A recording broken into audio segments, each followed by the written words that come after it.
যে আমরা বিগত 27 বছর ধরে বৈষম্যতার শিকার হয়েছি।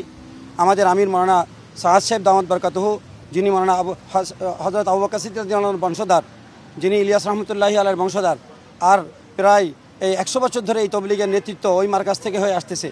কিন্তু এক স্বার্থনিশী মহল পাকিস্তানে বসে বসে চক্রান্ত করে একটা সুরান নামে আলমী সুরা বানায়, তারা বিভ্রান্ত করে বাংলাদেশের আলেমদেরকে ভুল বুঝায়, আমাদের আমিরকে ইমারত থেকে সরায় তারপরে সুরাই নিজামের দিকে নিতে চায়।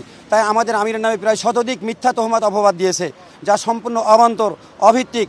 কথা আমাদের আমির কখনোই ভুল অক্ষরেও বলে নাই যে আল্লাহর হাতে হিদায়াত নাই। এই ধরনের মিথ্যা কথা বলে বলে জনগণকে উস্কাইছে, আর তার কারণে আজ প্রায় 6 জন মানুষ আমাদের হত্যা হয়েছে। 6 জন মানুষ আমাদের হত্যা হয়েছে। আমরা এই পর্যন্ত ধৈর্য ধরেছি, বিগত সরকারের সময় আমরা নির্যাতিত হয়েছি, আমরা হত্যা হয়েছি। এখন আমরা এই সরকার থেকে, এই বর্তমান গভর্নমেন্ট থেকে চাচ্ছি যে আমাদের আমির সাহেবকে আনার ব্যাপারে সমস্ত ব্যবস্থা করে দেওয়া হয়। মাওলানা সাদ বারকান্দবরী যেন আগামী 5 দিনের জোর, আগামী মাসের 20 থেকে 25 তারিখ তাতে যেন নিয়ে আসতে পারে। যে কোনো সময় আমাদের আমিরকে আমরা আনতে চাই, আমরা ওনাকে যে কোনো সময় আনতে চাই, ওনার উপরে কোনো নিষেধাজ্ঞা থাকবে না। আমরা এই দাবি নিয়ে ওনার কাছে আসছিলাম। আলহামদুলিল্লাহ ফেরেজ সচিব শফিক সাহেব এসে আমাদেরকে রিসিভ করেছেন। উনি আমাদের হাত থেকে লিখিত আকারে আশ্বস্ত করেছেন যে ইনশাআল্লাহ প্রধান উপদেষ্টার কাছে উনি এটি পেশ করবেন এবং আমাদের সমস্যাটাকে সমাধান করার জন্য চেষ্টা করবেন। যৌক্তিকভাবে আমরা বলেছি আমরা প্রথমবার ইজতেমা করতে চাই, তারা সেটাকে নোট করেছেন, কিন্তু আমাদের সাথে পরামর্শ না করে তারা যে কথাটা বললেন এটা আমরা খুব হতাশ হলাম। তারা বললেন আগে যেরকম করে হয়েছে সেরকম করেই চলবে।